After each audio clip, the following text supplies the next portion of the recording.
Halo, namaku Damar.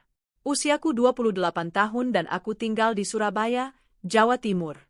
Aku bekerja sebagai staf dokumentasi teknis di Graha Cipta Arsitek, sebuah biro arsitektur kecil di pusat kota.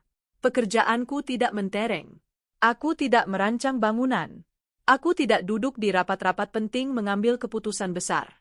Aku memeriksa gambar kerja, menemukan kesalahan yang terlewat orang lain, menyiapkan berkas proyek, dan memastikan semuanya benar secara teknis sebelum dikirim keluar. Hampir setiap hari, akulah orang yang tidak benar-benar diperhatikan siapapun sampai ada sesuatu yang salah. Aku sudah lama terbiasa dengan itu. Setelah Wulan meninggal, aku semakin terbiasa hidup dalam diam. Wulan adalah kekasihku selama 3 tahun. Kami tidak dramatis. Kami bukan pasangan yang bertengkar di depan umum atau memamerkan setiap momen di media sosial. Kami hanya cocok. Kami sempat membicarakan tinggal bersama, memelihara anjing, dan warna apa yang akan dipakai untuk mengecat ruang tamu. Lalu pada suatu malam berhujan 4 tahun lalu, seorang pengemudi mabuk melintasi marka tengah di ruas tol Surabaya Gempol dan merenggut segalanya. Aku menerima telepon itu pukul 2 dini hari. Sejak saat itu, aku tetap bekerja, membayar sewa, tersenyum saat memang harus. Tapi sebagian diriku tertinggal beku di lorong rumah sakit malam itu. Aku tidak berkencan. Aku tidak membuka hati. Aku meyakinkan diriku bahwa aku baik-baik saja sendirian, sampai Kirana masuk ke dalam hidupku. Usianya 31 tahun dan ia bekerja sebagai koordinator proyek di kantor yang sama. Ia bukan atasanku, tetapi setiap proyek pada akhirnya melewati tangannya kalau memang ingin tetap berjalan rapi. Kirana adalah tipe orang yang selalu punya rencana cadangan, pulpen cadangan, dan cara tenang untuk menyelesaikan masalah sebelum orang lain menyadari masalah itu ada. Ia tidak mencolok. Ia tidak berjalan masuk ke ruangan lalu membuat semua kepala menoleh. Tapi kalau kau bekerja cukup lama dengannya, kau akan sadar dialah yang menjaga semuanya tetap utuh. Saat aku baru mulai bekerja di Graha Cipta Arsitek, dialah yang mengajariku membaca spesifikasi proyek yang rumit tanpa tersesat. Suatu kali ketika aku datang dalam keadaan demam dan memaksakan diri bekerja, ia meletakkan secangkir teh hangat di mejaku tanpa berkata apapun. Belakangan ia hanya berkata, "Kamu tidak perlu berpura-pura kuat kalau jelas-jelas sedang tidak baik-baik saja." Kalimat itu kuingat berminggu-minggu lamanya. Kurasa aku mulai menyukainya pada bulan pertama aku mengenalnya. Bukan dengan cara yang keras dan gegabah, hanya saja setiap kali ia tersenyum atas komentar datarku, hariku terasa lebih ringan.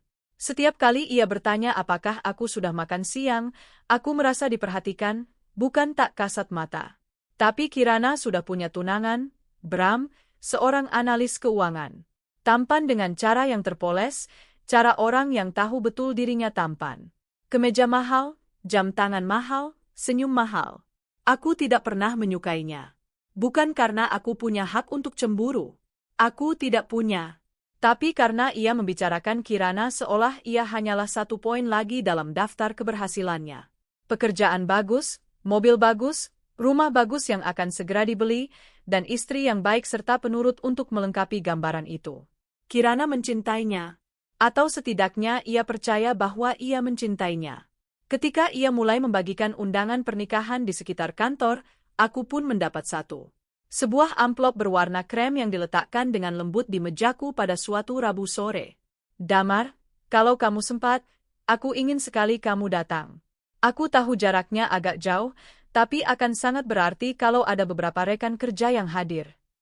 Aku hampir saja menolak. Tidak ada yang ingin menyaksikan orang yang diam-diam ia sayangi menikah dengan orang lain.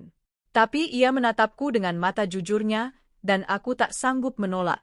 Maka pada Sabtu pagi itu, aku mengenakan satu-satunya setelan jas abu-abuku yang layak, naik ke Toyota Kijang tuaku, dan berkendara menuju Masjid Al-Hidayah di pinggiran Surabaya.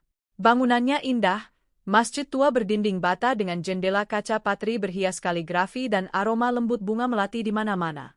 Aku duduk di bagian belakang, tempat orang seperti aku semestinya berada. Bukan keluarga, bukan sahabat dekat, hanya seseorang yang datang untuk menjadi saksi. Kirana berdiri di ujung pelaminan dalam kebaya pengantin putih sederhana yang dijahit dibantu ibunya dan dibordir oleh neneknya. Ia tampak cantik dengan cara yang membuatmu mengerti bahwa ia telah mencurahkan seluruh hatinya untuk hari ini. Tapi sang mempelai pria tak kunjung datang. 10 menit berlalu, lalu 20. Bisik-bisik sopan mulai berubah menjadi gumaman gelisah. Setelah 45 menit, suasana di dalam masjid berubah dari cemas menjadi sesuatu yang lebih kelam. Rasa ingin tahu yang bercampur dengan iba dan sedikit kekejaman. Aku duduk dengan kedua tangan mengepal di atas lutut, menatap Kirana yang berdiri diam sempurna di pelaminan, buket di genggamannya gemetar samar. Ibunya menangis pelan di barisan depan. Wajah ayahnya mengeras bagai batu. Lalu sahabat pendampingnya, Mila, bergegas datang membawa sebuah ponsel. Kirana menerimanya. Aku tak bisa mendengar apa yang ia baca, tapi aku melihat persis saat sesuatu di dalam dirinya hancur. Belakangan aku tahu pesan dari Bram hanya berisi 3 kata. Aku tidak bisa. Maaf. 5 tahun bersama, 14 bulan persiapan, 200 tamu, berakhir dengan 3 kata. Seseorang di belakang bergumam cukup keras hingga separuh masjid mendengarnya. Sepertinya dia benar-benar ditinggal di pelaminan. Beberapa orang bahkan tertawa. Kirana tidak menangis keras-keras. Ia hanya berdiri di sana membeku, seolah tubuhnya belum menyusul apa yang sudah lebih dulu diketahui hatinya. Aku teringat pada Wulan, bukan karena Kirana mengingatkanku padanya. Tidak begitu. Tapi karena aku ingat rasanya menyaksikan orang yang kusayangi dihancurkan oleh sesuatu yang tak bisa kuhentikan. Amarah yang tak berdaya itu. Bedanya, kali ini orang itu masih berdiri di hadapanku, masih bernapas, masih ada di sini, dan aku bisa berbuat sesuatu. Aku tak ingat kapan aku memutuskan untuk berdiri. Aku hanya ingat suara kursiku yang terseret ke belakang dan beban mendadak dari 200 pasang mata yang menoleh ke arahku saat aku berjalan menyusuri lorong. Aku tidak berlari. Aku berjalan perlahan, selangkah demi selangkah. Bisik-bisik mereda, ponsel-ponsel diturunkan. Kirana melihatku mendekat, matanya membelalak dengan pinggiran merah. Damar? Aku melangkah naik ke pelaminan di sampingnya. Pak penghulu menatapku seakan aku sudah kehilangan akal. Siapa kamu? Tanyanya. Aku menarik napas dalam-dalam. Aku tahu ini hal paling gila yang pernah kulakukan, tapi aku mengucapkannya cukup jelas hingga seluruh masjid mendengar. Akulah pria yang akan menikahi Kirana hari ini. Masjid pun gempar oleh gumaman terkejut. Kirana menatapku seolah aku sudah gila. Damar, apa yang kamu lakukan? Aku mencondongkan tubuh mendekat agar hanya ia yang bisa mendengar. Percayalah padaku sebentar saja. Kamu tidak pantas pulang dari sini dengan dipermalukan. Kalau kamu ingin aku berhenti, ucapkan saja, dan aku akan pergi sekarang juga. Tapi kalau kamu butuh jalan keluar, aku ada di sini. Ia memandang sekeliling, ke arah ponsel yang masih merekam, ke ibunya yang menangis, ke ayahnya yang murka, ke orang-orang yang beberapa saat lalu menertawakan luka hatinya. Lalu ia menatapku lagi. Ada ketakutan di matanya. Tapi ada juga sesuatu yang lain. Secercah kecil harapan. Kamu yakin? Bisiknya. Aku mengangguk. Aku yakin. Pak penghulu mencoba menjelaskan bahwa berkas dan surat nikah tercatat atas nama Bram dan tidak bisa diubah saat itu juga. Seseorang dari pihak keluarga Bram berdiri untuk menolak. Beberapa orang menyebutnya sandiwara. Tapi kemudian ayah Kirana, Pak Hartono, bangkit dari kursinya di barisan depan. Ia menatap ruang kosong tempat Bram seharusnya berdiri, lalu menatapku. Seorang lelaki biasa dengan setelan jas yang sedikit kebesaran, yang baru saja melakukan sesuatu yang tak satu pun orang di ruangan itu punya keberanian untuk melakukannya. Kalau putriku setuju, katanya dengan suara mantap, maka aku pun setuju. Kirana meraih tanganku. Tangannya dingin sekali. Iya, katanya kepada Pak Penghulu. Saya ingin melanjutkan. Pak Penghulu tidak bisa menikahkan kami secara sah saat itu juga, tapi ia bisa memimpin sebuah ikrar janji di hadapan keluarga dan para tamu. Sebuah janji yang diucapkan di depan keluarga dan sahabat. Akad resmi dan pengurusan surat-surat di KUA, kalau kami menghendakinya, bisa menyusul kemudian. Ketika tiba saatnya mengucapkan janji, aku tidak mengatakan hal-hal romantis atau palsu. Aku menatap lurus ke arah Kirana dan berbicara dari satu-satunya tempat yang terasa jujur. Aku berjanji tidak akan pernah menjadikan lukamu sebagai bahan tontonan. Aku berjanji untuk menghormatimu, menjaga harga dirimu, dan tidak akan pernah membiarkanmu berdiri sendirian dalam saat seperti ini, selama aku mampu. Mata Kirana berkaca-kaca, tapi kali ini bukan semata karena ditinggalkan. Aku berjanji, katanya pelan. Aku tidak akan lupa bahwa kamu berdiri saat tak seorang pun melakukannya. Aku berjanji untuk menghargai kebaikan itu, apapun yang terjadi nanti. Ketika Pak Penghulu menyelesaikannya, masjid sempat hening beberapa saat yang terasa panjang sebelum tepuk tangan terdengar, mula-mula terpencar, lalu kian membesar. Sebagian orang masih bingung. Sebagian tampak benar-benar tersentuh. Beberapa hanya bertepuk karena tak tahu harus berbuat apa lagi. Kirana lalu menunduk dan aku mengecup lembut keningnya. Tanpa gairah, tanpa pertunjukan, hanya sentuhan lembut yang terasa lebih sebagai penghormatan ketimbang asmara. Tapi ketika aku menggandeng tangan Kirana dan kami berjalan kembali menyusuri lorong bersama-sama, kurasakan tubuhnya tak lagi gemetar sehebat tadi. Ia masih terluka, masih syok, masih berusaha memahami bagaimana seluruh hidupnya bisa berubah hanya dalam satu sore. Tapi ia tidak lagi sendirian. Dan untuk pertama kalinya dalam 4 tahun, aku pun tidak. Resepsi setelah akad terasa seperti sebuah pementasan di mana tak seorang pun ingat dialognya. Papan di pintu masuk masih bertuliskan, Kirana Bram, dengan huruf emas yang elegan. Kue pengantin masih berhias inisial nama mereka di atasnya. Meja-meja ditata untuk 200 tamu. Pemain musik terus memainkan lagu-lagu cinta yang sudah dipilih berbulan-bulan sebelumnya. Semuanya persis seperti yang seharusnya, kecuali sang mempelai pria telah pergi dan akulah yang berdiri di tempatnya. Kirana memasuki aula sambil menggandeng lenganku, wajahnya ditata dengan hati-hati. Aku bisa merasakan setiap kali jari-jarinya mengeratkan genggaman di lenganku ketika ada orang berbisik terlalu keras. Seorang sepupu jauh Bram mencondongkan badan ke arah istrinya dan berkata, pasti mereka sudah main belakang berbulan-bulan. Suara lain menjawab, atau dia cuma ganti mempelai di detik terakhir karena yang pertama kabur. Aku hendak berbalik, tapi Kirana mengguncang lenganku sedikit. Jangan, gumamnya. Hari ini sudah cukup berisik. Maka aku tetap diam dan melakukan apa yang perlu dilakukan. Aku menuntunnya di antara meja-meja. Aku membantu mengangkat ujung kebayanya ketika tersangkut di kursi. Aku mengambilkannya segelas air ketika kusadari ia belum minum apapun selama lebih dari 1 jam. Ketika orang-orang bertanya sudah berapa lama kami bersama, aku menjawab tenang, cukup lama untuk tahu bahwa dia tidak pantas mengalami apa yang terjadi hari ini. Jawaban itu biasanya langsung membuat mereka bungkam. Ibunya menariknya ke samping dekat meja hadiah. Aku tak bisa mendengar semuanya, tapi aku melihat bahu Kirana berguncang saat ia menangis dalam pelukan ibunya. Ketika keduanya melepaskan pelukan, ibunya menatapku dari seberang ruangan. Raut wajahnya tidak hangat, tapi juga tidak lagi memusuhi. Belakangan, Pak Hartono menghampiriku di dekat meja minuman. Ayah Kirana adalah pria bertubuh besar dengan tangan kasar dan suara yang pelan. Dulu ia bekerja sebagai montir sebelum punggungnya memaksanya pensiun. Ia tidak membuang waktu untuk basa-basi. Apa kamu mencintai putriku? Aku menatapnya cukup lama, berbohong tentu lebih mudah. Tapi Kirana sudah dibohongi oleh seorang lelaki hari ini. Aku tidak akan menjadi yang kedua. Aku tidak tahu apakah aku punya hak untuk menyebutnya cinta, kataku jujur.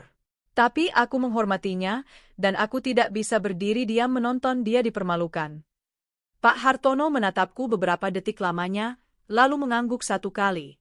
Setidaknya kamu bukan pembohong. Ketika resepsi akhirnya usai, Kirana tak punya tempat untuk pergi.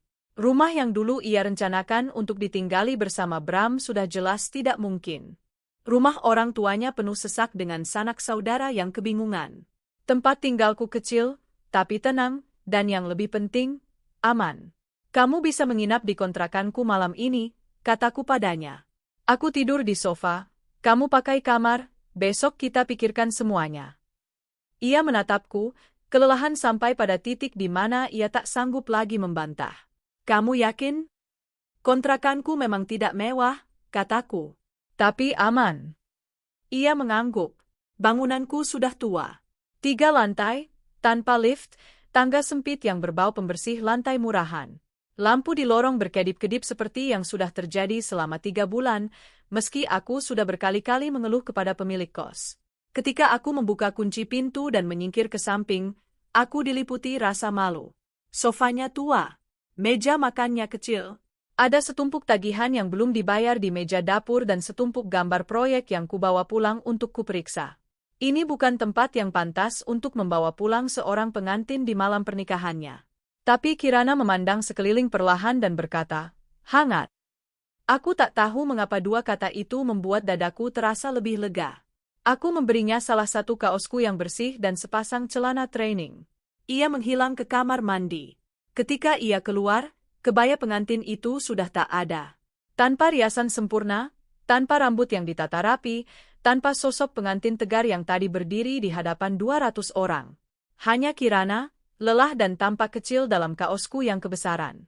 Aku membuatkan teh chamomile, sesuatu yang dulu sering dikatakan Wulan ampuh saat susah tidur. Kami duduk berhadapan di meja kecil itu. Aku yang bicara lebih dulu. Kirana, ada sesuatu yang perlu kamu pahami. Aku melakukan apa yang kulakukan hari ini karena kupikir itu hal yang benar, bukan karena kamu berutang apapun padaku.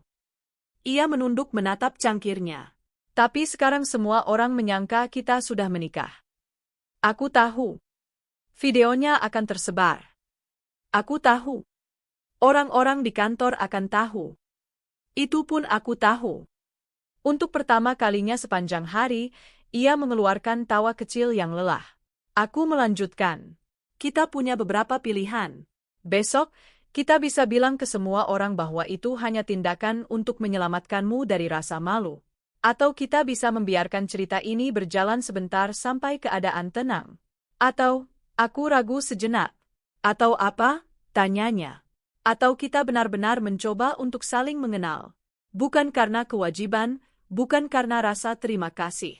Hanya dua orang dewasa dalam situasi aneh yang ingin melihat apakah ada sesuatu yang nyata di sini. Ia terdiam lama sekali. Di luar jendela, lampu-lampu jalan bercahaya menembus tirai tipis. Kota terus bergerak seakan tak ada yang berubah, padahal hidup kami baru saja terbalik. Apa yang kamu inginkan, Damar? Tanyanya pelan. Tak ada yang menanyakan itu padaku selama bertahun-tahun. Setelah Wulan, aku berhenti membiarkan diriku menginginkan sesuatu yang terlalu besar. Aku hanya menjalankan pekerjaanku, membayar tagihanku, dan menundukkan kepala. Tapi Kirana menatapku seakan jawabanku itu penting. Aku ingin memastikan kamu baik-baik saja, kataku. Dan aku ingin mengenalmu di luar urusan kantor. Di luar hari ini, di luar dirimu sebagai perempuan yang baru saja ditinggal di pelaminan. Matanya berkaca-kaca. Aku tidak tahu apakah aku bisa mempercayai siapapun saat ini. Kalau begitu, jangan percaya padaku dulu. Hanya saja, jangan ambil keputusan besar apapun malam ini. Ia melirik ke arah kamar tidur, lalu kembali menatapku. Tadi kamu bilang kamu tidak menyesal sudah berdiri. Itu benar? Aku mengangguk. Kenapa? Aku terdiam sejenak. Lalu aku menceritakan tentang Wulan. Tidak semuanya, hanya secukupnya. Bagaimana kami pernah merencanakan hidup bersama. Bagaimana satu panggilan telepon merenggut semuanya. Bagaimana setelah itu aku hidup seperti orang yang tak ingin lagi memedulikan siapapun, karena peduli berarti punya sesuatu yang bisa hilang. Ketika aku melihatmu berdiri di pelaminan itu, kataku sambil menatap tehku, aku teringat rasanya menyaksikan orang yang kusayangi terluka dan aku tak bisa berbuat apa-apa. Tapi hari ini, aku bisa berbuat sesuatu, jadi aku berdiri. Kirana tidak langsung bicara. Beberapa saat kemudian, ia menjulurkan tangan melintasi meja dan meletakkan tangannya di atas tanganku. Bukan genggaman, bukan sesuatu yang dramatis, hanya sentuhan ringan yang mantap. Aku turut berduka soal Wulan, bisiknya. Aku mengangguk. Terima kasih. Malam itu, aku tidur di sofa. Ia memakai kamar tidur. Sebelum menutup pintu, ia berbalik. Damar. Iya. Di masjid itu ada 200 orang. Hanya kamu satu-satunya yang berdiri. Aku tak tahu harus menjawab apa. Pada akhirnya, aku hanya berkata, tidurlah, besok pasti berat. Aku berbaring di sofa, menatap Kate yang mengelupas di langit-langit. Langit-langit yang sama yang sudah kupandangi selama 3 tahun terakhir. Aku baru saja melangkah masuk ke dalam sebuah kisah yang tak pernah kurencanakan. Seharusnya aku merasa ketakutan, tapi yang kurasakan hanyalah satu kebenaran yang jernih dan tenang. Aku tidak menyesal sudah berdiri, sedikit pun tidak. Hari-hari setelah pernikahan itu berubah menjadi minggu-minggu, dan minggu-minggu itu berubah menjadi sesuatu yang tak satu pun dari kami punya namanya. Berita tentang apa yang terjadi di masjid itu menyebar lebih cepat daripada yang kami berdua duga. Seseorang mengunggah videonya ke internet. Orang-orang asing menyebutku pahlawan. Yang lain menyebutku gila atau pencari kesempatan. Di kantor, ketegangannya lebih parah. Atasan kami memanggil kami berdua ke ruangannya pada Senin berikutnya. Kupikir aku akan kehilangan pekerjaan. Tapi Kirana masuk dengan punggung tegak dan suara tenang. Kami akan menjaga urusan pribadi kami di luar dinding kantor ini, katanya. Damar tidak ingin perlakuan istimewa, begitupun aku. Aku mengangguk. Aku tetaplah orang yang memeriksa gambar kerja, hanya itu. Dalam rapat tim setelahnya, Kirana langsung membahas hal yang mengganjal di benak semua orang. Aku tahu semua orang penasaran, katanya, berdiri di depan ruangan seakan sedang mempresentasikan sebuah proyek. Tapi kehidupan pribadiku bukan tugas kelompok. Kalau ada pertanyaan soal pekerjaan, aku dengan senang hati menjawabnya. Ruangan itu hening. Aku menatapnya dan menyadari sesuatu yang belum sepenuhnya kupahami sebelumnya. Kirana bukan perempuan lemah. Ia terluka. Tapi ia tidak lemah. Ia tinggal di kontrakanku lebih lama daripada yang kami berdua rencanakan. Awalnya, semuanya berjalan hati-hati. Aku tidur di sofa. Ia memakai kamar. Kami menyusun jadwal pemakaian kamar mandi seperti teman sekamar. Aku membeli satu sikat gigi tambahan dan sebuah lampu kecil karena ia bilang gelap total membuatnya sulit tidur. Lalu hal-hal kecil mulai bermunculan. Ia mulai meninggalkan catatan di pintu kulkas. Ada nasi kotak di wadah biru. Jangan lewatkan makan siang lagi. Aku mulai membuatkannya teh chamomile setiap malam tanpa diminta. Tak ada yang menyebutnya saling menjaga. Tapi kami berdua tahu itulah yang terjadi. Kami mulai mengobrol dengan sungguh-sungguh. Suatu malam, ia bercerita tentang ibunya yang bekerja di dua tempat agar Kirana bisa menamatkan kuliah. Neneknya mengajarinya menjahit dan selalu berkata bahwa seorang perempuan tidak butuh uang untuk punya harga diri. Aku bercerita tentang orang tuaku, ayahku yang menjadi sopir truk melintasi berbagai daerah, ibuku yang bekerja sebagai kasir di sebuah toko swalayan. Akulah orang pertama di keluargaku yang berhasil menamatkan pendidikan tinggi. Aku tidak ambisius. Aku hanya menginginkan hidup yang layak, pekerjaan yang stabil, dan seseorang yang tidak memandang hidupku yang biasa-biasa saja sebagai sebuah kegagalan. Kirana menatapku lama setelah aku mengatakan itu. Bram selalu ingin terlihat seperti pemenang, katanya pelan. Dia membicarakan masa depan seakan itu sebuah panggung. Rumah besar, mobil bagus, foto-foto sempurna. Tapi ketika tiba saatnya untuk benar-benar berbuat baik, dia menghilang. Aku tidak berkata apa-apa. Aku hanya menambahkan sedikit madu ke tehnya. Beberapa malam kami makan martabak murahan di sofa. Beberapa pagi ia merapikan dasiku sebelum kami berangkat kerja, dan kami berdua jadi salah tingkah karena terasa terlalu mirip dengan apa yang dilakukan pasangan suami istri sungguhan. Suatu malam, aku pulang larut dan mendapati ia tertidur di meja makan, kepalanya bertumpu di atas lengan di samping setumpuk sketsa desain interior. Aku berdiri di sana memandanginya lama sekali, sesuatu yang lembut sekaligus menakutkan merekah di dadaku. Di rak dekat jendela, foto kecil Wulan masih terpasang di bingkainya. Kirana sudah melihatnya sejak hari pertama, tapi tak pernah bertanya. Suatu malam yang tenang, ketika aku sedang mencuci piring, ia berdiri di depan rak itu dan berkata lembut, "Dia cantik." Tanganku terhenti. "Iya, apa kamu masih mencintainya?" Tak ada kecemburuan dalam pertanyaan itu, hanya kelembutan. Aku mengeringkan tanganku dan bersandar ke meja dapur. Sebagian diriku mungkin akan selalu begitu, tapi itu tidak sama dengan mencintai seseorang yang masih ada di sini. Lebih seperti sebuah ruangan di dalam rumah yang terkunci. Aku tidak lagi tinggal di dalamnya, tapi aku juga belum merobohkannya. Ia mengangguk. Aku tidak ingin menggantikannya. Kamu memang tidak seperti dia, kataku. Aku tahu, tapi aku tidak ingin kamu merasa bersalah kalau suatu hari nanti kamu bahagia lagi. Kalimat itu membuatku tak bisa berkata-kata. Setelah malam itu, Sesuatu di antara kami melembut.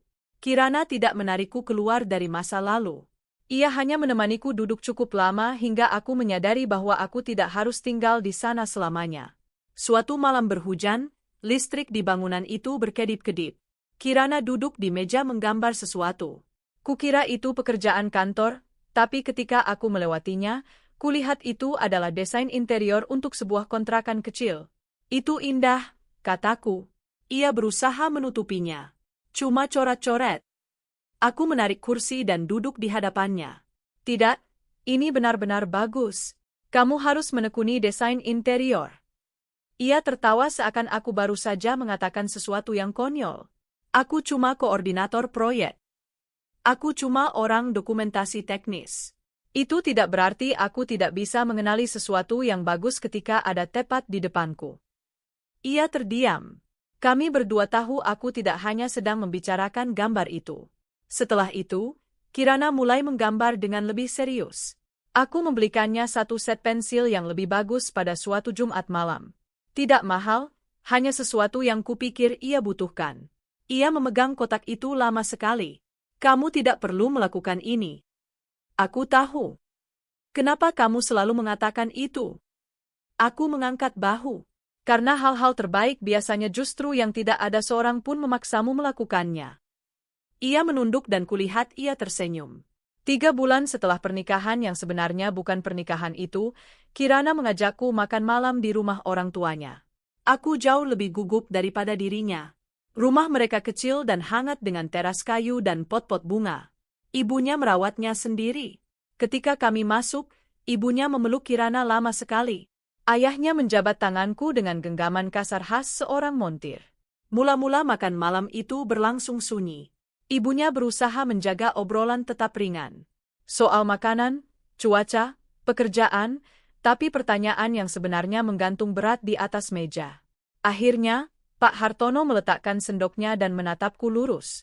Damar, aku ingin menanyakan sesuatu padamu. Hari itu di masjid, apa yang sebenarnya kamu pikirkan ketika kamu berdiri? Aku menelan ludah dengan susah payah. Kirana menatapku. Kami bisa saja memperindah ceritanya, membuatnya lebih elok, tapi aku tidak ingin memulai hubunganku dengan keluarganya di atas sebuah kebohongan. Maka aku mengatakan yang sebenarnya. Bram meninggalkannya hanya lewat sebuah pesan singkat. Orang-orang tertawa, merekam. Ia berdiri di sana sendirian, dan aku tak sanggup melihatnya. Aku berdiri bukan karena merasa diriku seorang pahlawan, kataku. Aku tidak tahu apa yang akan terjadi setelahnya. Aku hanya tahu putri Bapak tidak pantas diperlakukan seperti itu. Tak seorang pun pantas. Meja itu hening. Ibunya mengusap matanya. Pak Hartono menatapku lama, lalu mengangguk perlahan. Hari itu aku duduk di barisan depan. Aku melihat banyak orang memandangi putriku, tapi hanya kamu satu-satunya yang melangkah maju. Aku tak tahu harus berkata apa. Ia berpaling kepada Kirana. Kamu tidak lemah karena menerima pertolongan, Kirana. Kamu kuat karena kamu tetap berdiri tegak ketika seisi ruangan menunggumu jatuh. Kirana mulai menangis. Ibunya meraih tangannya, suaranya bergetar. Aku tidak tahu kemana pernikahan ini akan berjalan, tapi aku tahu satu hal. Ketika aku tak mampu melindungimu hari itu, Damar melakukan apa yang seharusnya dilakukan seorang lelaki yang baik. Pak Hartono kembali menatapku. Cinta tidak selalu dimulai dengan asmara. Kadang ia dimulai dengan kebaikan hati. Tapi kalau kalian berdua ingin menjadikan ini nyata, jangan membangunnya di atas rasa terima kasih. Bangunlah di atas pilihan. Setiap hari, pilihlah satu sama lain. Paham? Aku mengangguk. Saya paham. Dalam perjalanan pulang, Kirana lebih banyak diam sepanjang jalan. Lalu ia meletakkan tangannya di atas tanganku yang berada di tuas persneling. Bukan untuk pamer, bukan karena ada yang menonton, hanya karena ia ingin, dan aku tidak menariknya menjauh. Ketika kami sampai kembali di kontrakan, ia berhenti di depan pintu kamar tidur. Damar? Ya. Aku ingin mencoba dengan sungguh-sungguh. Aku mengerti maksudnya. Bukan mencoba berpura-pura kami sudah menikah. Bukan mencoba menjaga penampilan di depan orang. Mencoba kita. Aku melangkah lebih dekat. Aku juga menginginkan itu. Ia tersenyum, matanya berbinar. Kalau begitu, kita harus melakukannya dengan benar. Saling berpacaran walaupun kita sudah menikah. Aku tertawa. Berpacaran dengan istriku sendiri? Kedengarannya aneh, tapi manis juga. Aku tidak langsung menciumnya. Aku hanya bertanya, boleh? Ia mengangguk. Ciuman sungguhan kami yang pertama terjadi di dapur kecil itu di bawah cahaya lampu tua sementara hujan mengetuk-ngetuk jendela. Tanpa masjid, tanpa tamu, tanpa kamera, hanya dua orang yang sama-sama pernah dihancurkan oleh kehidupan, yang akhirnya memilih untuk kembali mempercayai sesuatu yang baik. Semuanya berjalan jauh lebih baik daripada yang pantas kuharapkan. 6 bulan setelah hari di masjid itu, aku dan Kirana telah menetap dalam sesuatu yang terasa hampir normal. Kami pindah ke kontrakan yang sedikit lebih besar dengan satu ruangan tambahan yang menjadi sudut desainnya. Ia mulai mengambil proyek-proyek kecil desain interior di kantor sebagai sampingan. Aku masih memeriksa gambar kerja, tapi untuk pertama kalinya dalam bertahun-tahun, aku berpikir untuk mengambil kursus agar bisa pindah ke bidang manajemen proyek. Bukan untuk membuktikan apapun kepada siapapun, hanya karena aku ingin masa depan yang lebih jelas untuk kami berdua. Lalu Bram kembali. Ia muncul di kantor pada suatu Kamis sore mengenakan jas mahal dan senyum terpoles yang sama, yang tak pernah benar-benar sampai ke matanya. Aku melihatnya lebih dulu sebelum Kirana. Ia berbicara dengan resepsionis seakan ia pemilik gedung itu. Aku perlu menemui tunanganku. Aku menghampirinya. Dia bukan tunanganmu lagi. Bram menatapku dari atas ke bawah. Ah, sang pahlawan masjid. Suaranya penuh nada merendahkan. Aku tidak datang untuk bicara denganmu, tapi kamu sedang berdiri di tempat kerja istriku. Kata istri keluar begitu wajar hingga mengejutkan diriku sendiri. Bram tertawa dingin. Kamu benar-benar mengira ini nyata? Dia menikahimu karena sedang syok. Karena dia dipermalukan. Kamu cuma perban yang kutinggalkan. Aku mengepalkan tangan tapi tidak menjawab. Aku sudah belajar bahwa orang seperti Bram menginginkan reaksi. Aku tidak akan memberinya satu pun. Kirana keluar dari lorong tepat saat itu. Ia membeku ketika melihatnya. Selama sedetik, wajahnya pucat. Lalu ia menguasai dirinya kembali. Apa maumu, Bram? Ia langsung melontarkan pidatonya. Ia berkata bahwa ia panik di hari pernikahan, bahwa semuanya bergerak terlalu cepat, bahwa ia sebenarnya tak ingin meninggalkannya. Bahwa melihatnya bersamaku membuatnya sadar ia masih mencintainya. Kirana mendengarkan tanpa memotong. Ketika ia akhirnya berhenti, Kirana tertawa. Suara pendek yang getir. Kamu sadar itu setelah aku berhenti berdiri sendirian di pelaminan menunggumu. Bram melirik ke arahku. Dia tidak cocok untukmu, Kirana. Dia cuma karyawan biasa. Kamu selalu pantas mendapat yang lebih baik. Aku merasakan luka lama itu kembali terbuka di dalam diriku. Luka yang sepanjang hidupku sudah mendengar berbagai versi kata-kata itu. Tidak cukup baik, tidak cukup kaya, tidak cukup ambisius. Tapi Kirana melangkah lebih dekat dan berdiri di sampingku. Damar cocok untukku karena dia tetap tinggal. Bram terdiam. Ia melanjutkan, suaranya mantap. Kamu mungkin punya lebih banyak uang, wajah lebih tampan, ego lebih besar.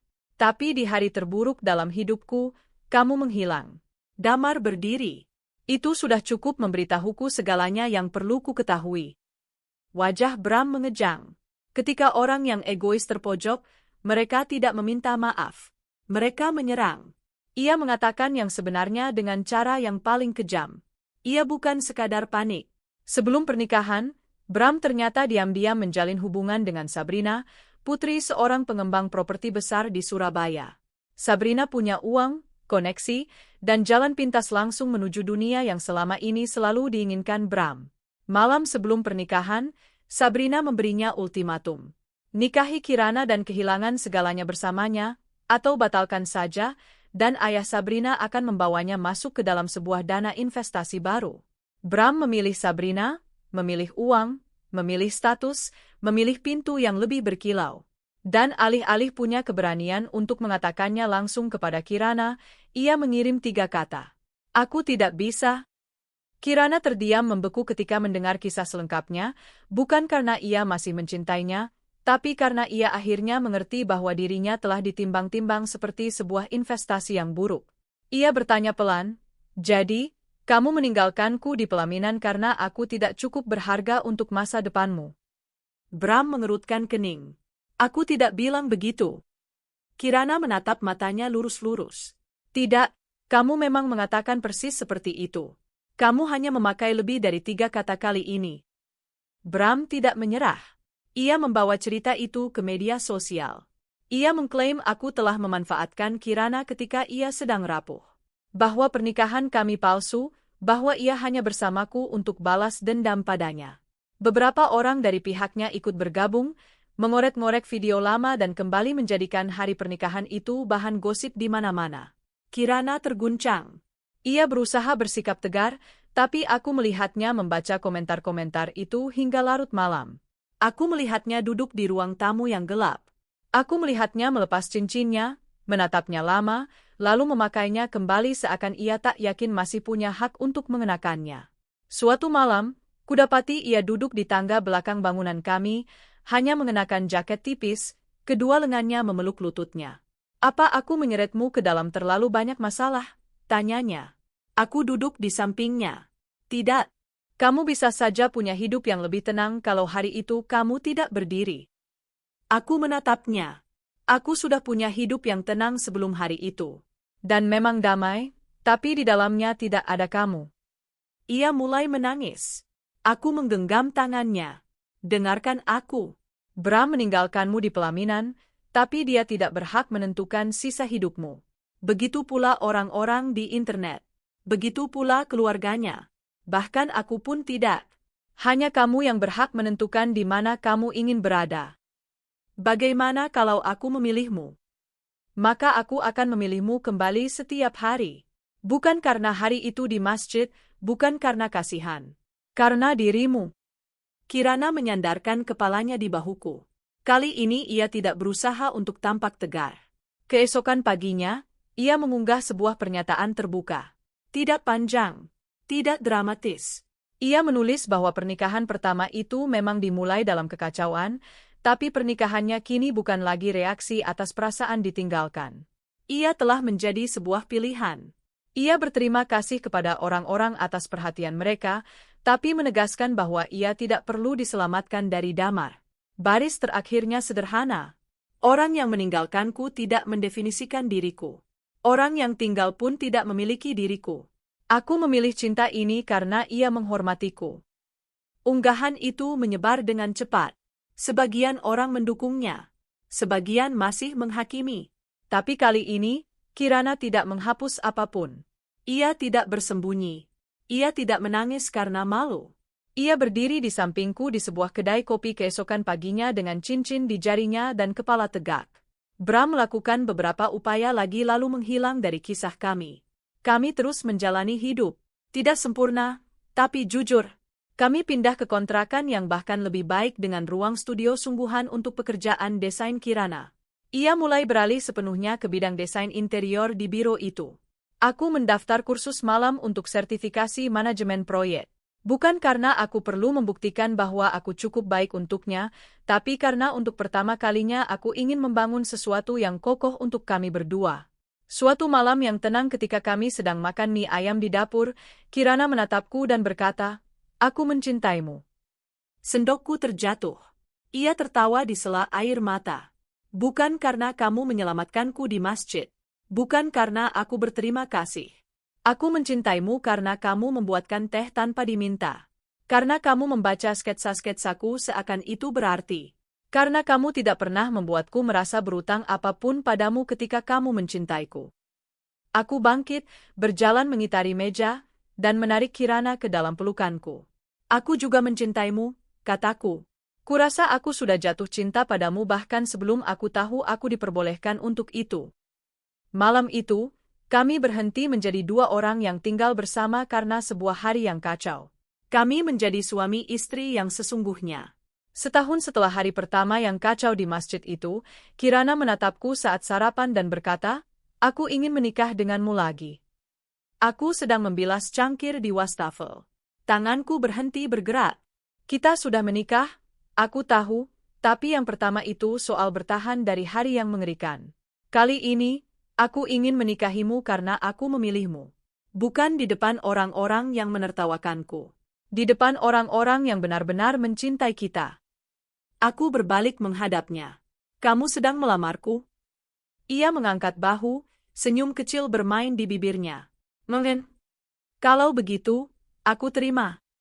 Pernikahan kedua sama sekali berbeda dari yang pertama.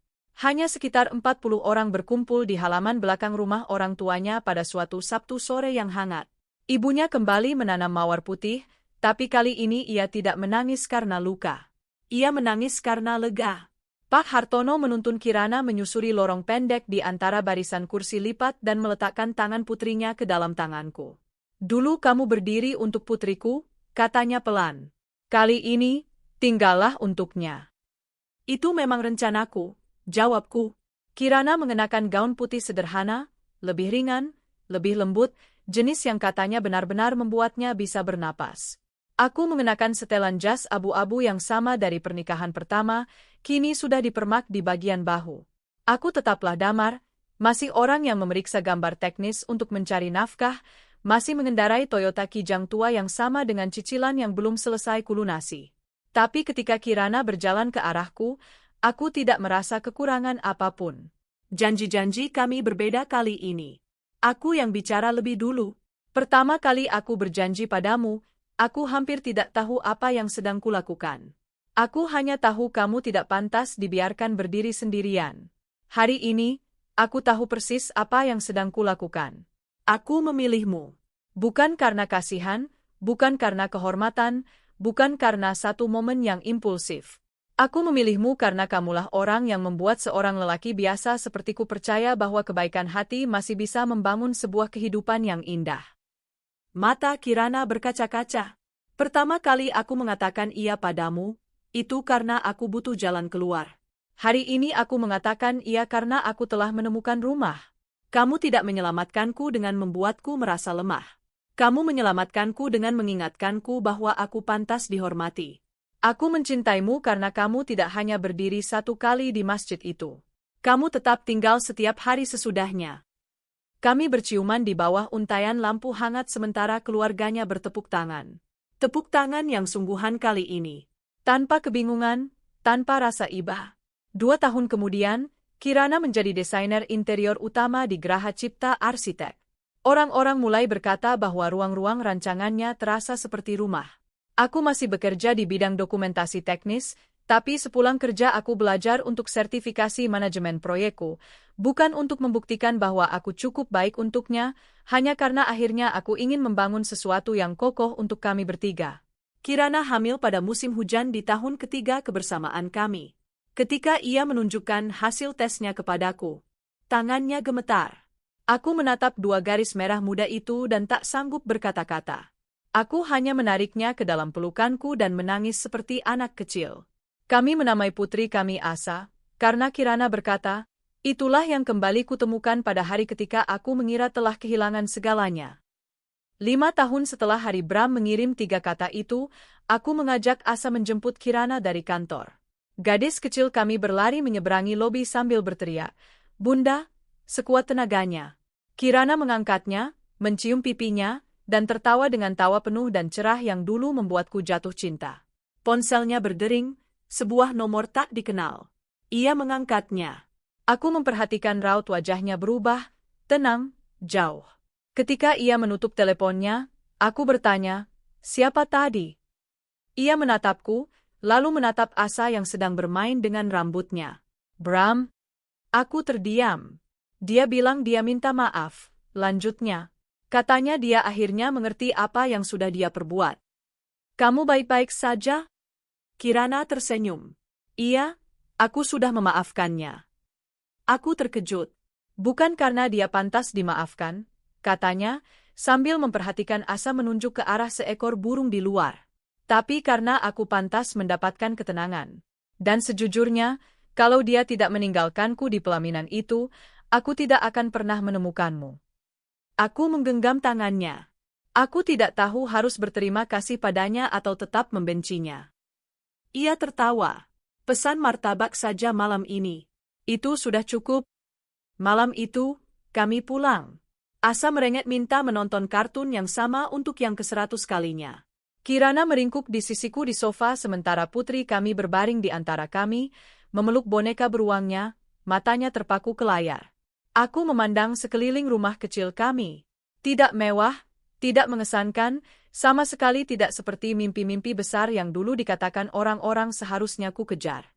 Tapi di dalamnya ada Kirana. Ada Asa. Ada tawa di dapur. Ada teh chamomile di malam-malam berhujan. Ada seorang perempuan yang menggenggam tanganku seakan aku tak pernah menjadi pilihan kedua siapapun. Aku teringat hari itu di masjid. Kalau aku bisa kembali ke masa itu, aku akan tetap berdiri. Aku akan tetap melangkah melewati semua wajah yang menertawakan itu. Aku akan tetap menatap pengantin yang gemetar itu dan berkata, aku akan menikahinya.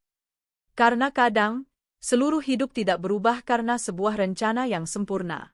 Kadang ia berubah karena di saat terburuk seseorang, kamu memilih untuk berdiri. Dan kalau kamu cukup berani untuk tetap tinggal sesudahnya, satu tindakan kebaikan bisa menjadi sebuah kehidupan yang utuh.